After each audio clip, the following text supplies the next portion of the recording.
우리에게 주시는 하나님의 말씀은 열왕기상 11장 26절부터 43절까지입니다.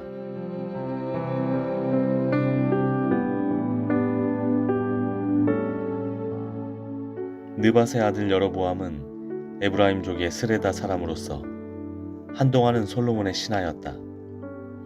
이 사람까지도 솔로몬 왕에게 반기를 들어서 대적하였다. 그의 어머니는 과부 스루아이다. 그가 왕에게 반기를 든 사정은 이러하다. 솔로몬이 밀로를 건축하고 그의 아버지 다윗 성에 갈라진 성벽 틈을 수리할 때이다. 그 사람 여로보암은 능력이 있는 용사였다.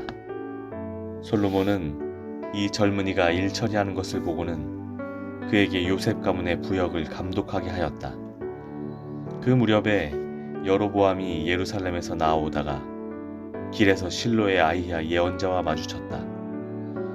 아히야는 새 옷을 걸치고 있었고 들에는 그들 둘만 있었는데 아히야는 그가 입고 있는 새 옷을 찢어서 12조각을 내고 여로보암에게 말하였다.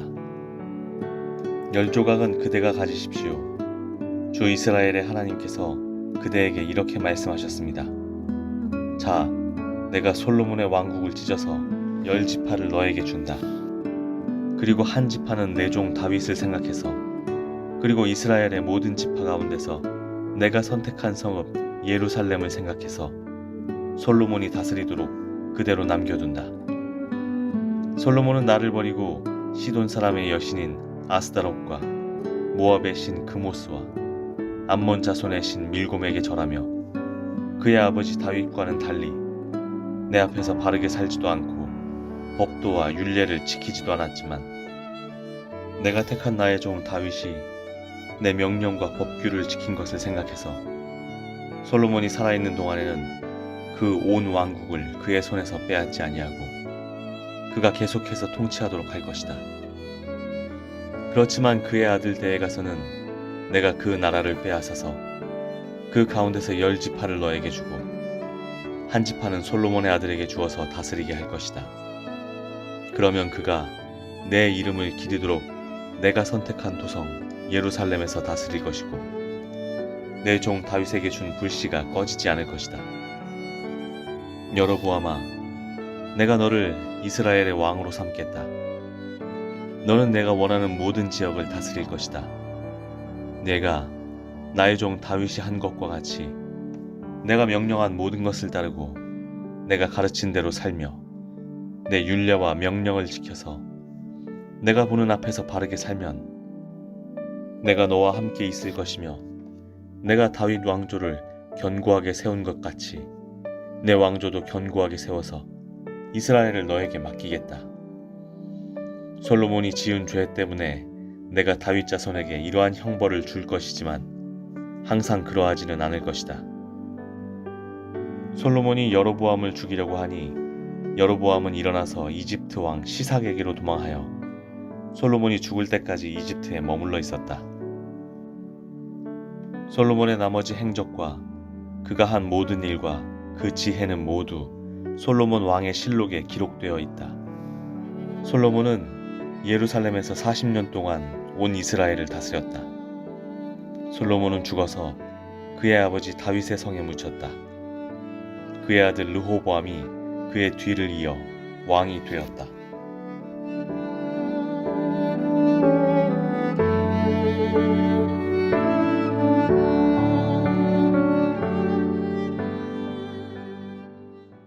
하나님을 위해 성전을 지었던 솔로몬이 이제는 그 일을 잊고 하나님 앞에서 죄를 짓습니다. 나라의 안녕을 위해 정략 결혼을 했던 솔로몬입니다. 그렇게 아내 될 이방 여인은 자신만 들어오지 않고 자신의 나라에서 섬겼던 우상도 데려왔습니다.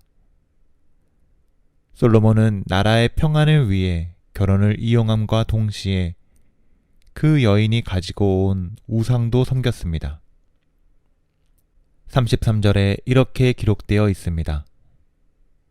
솔로몬은 나를 버리고 시돈 사람의 여신인 아스다롯과 모압의 신 그모스와 암몬 자손의 신 밀곰에게 절하며 그의 아버지 다윗과는 달리 내 앞에서 바르게 살지도 않고 법도와 율례를 지키지도 않았다.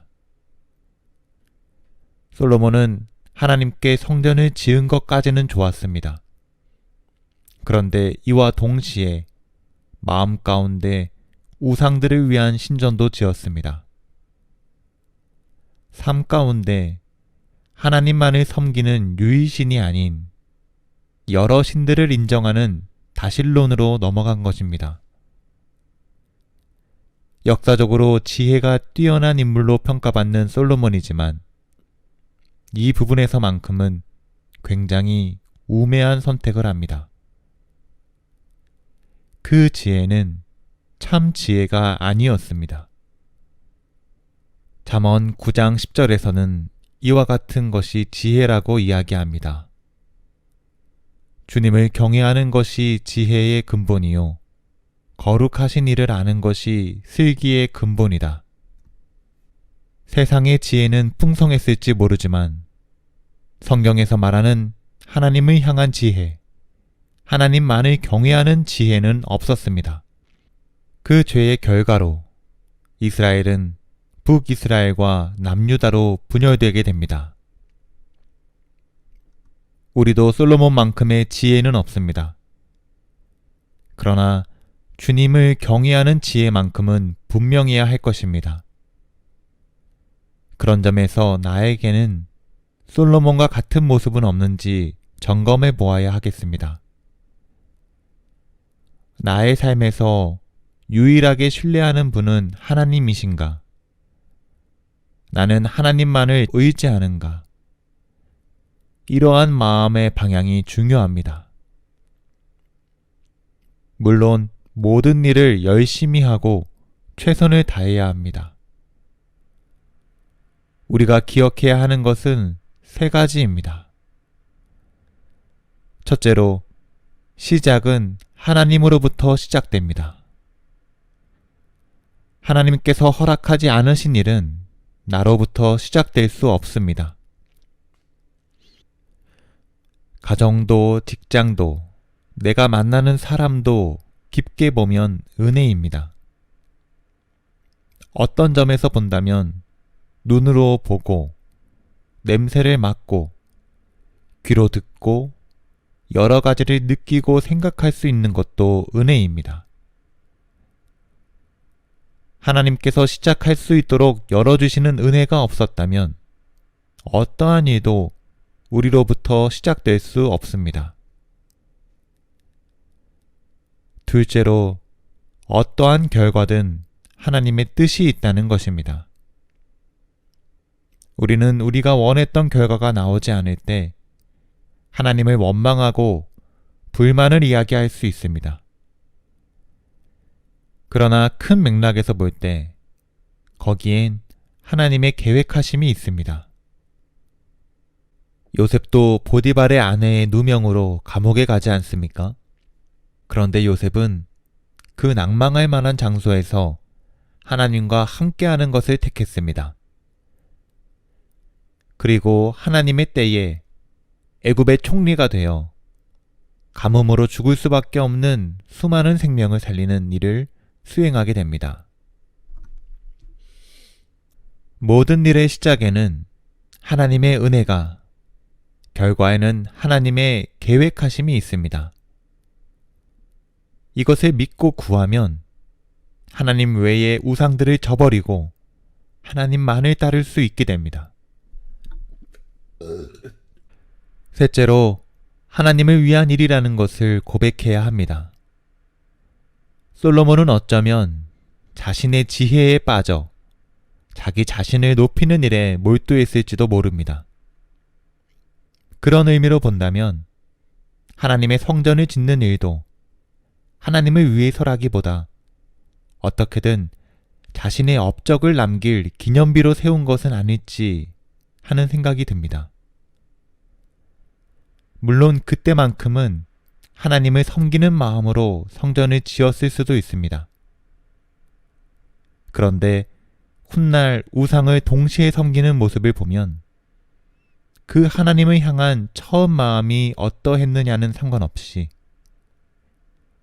하나님을 향한 열심 또한 거짓이 아닌가라는 생각이 듭니다.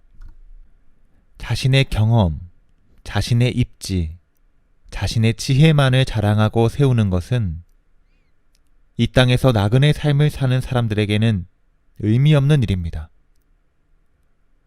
오직 하나님께 영광이 되고 하나님을 기쁘시게 해드리는 전도의 삶을 살면 됩니다. 드와이트 무디라는 미국의 목사님이 계셨습니다. 무디는 초등학교를 중퇴한 무학자였습니다.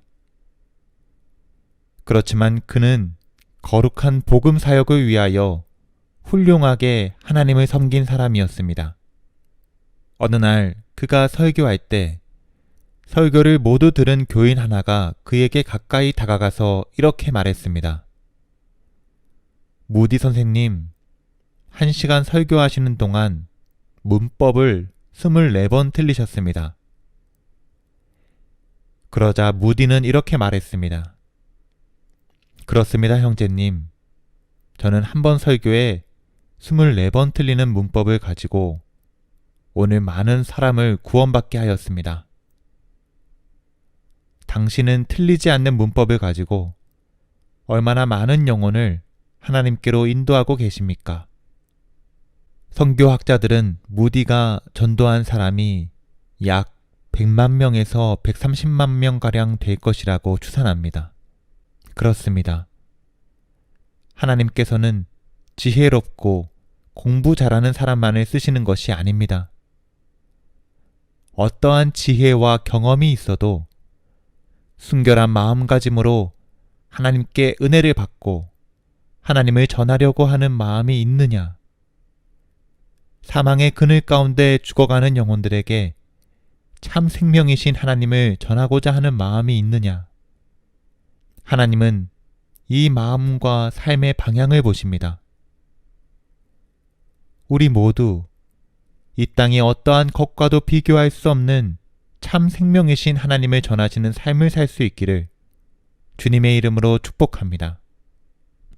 여로보암에게 주시는 명령도 함께 보기 원합니다.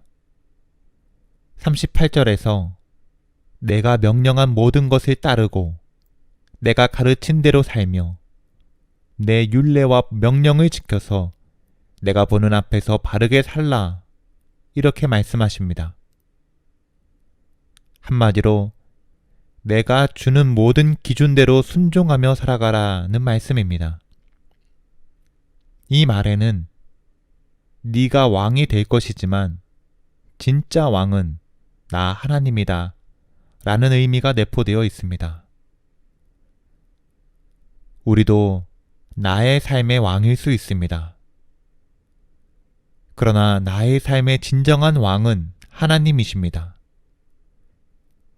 그 왕의 말씀대로 살지 않으면 왕께서 주고자 하시는 복을 누리기가 어렵습니다. 그 왕의 말씀대로 살지 않으면 왕께서 주고자 하시는 복을 살아내기가 어렵습니다.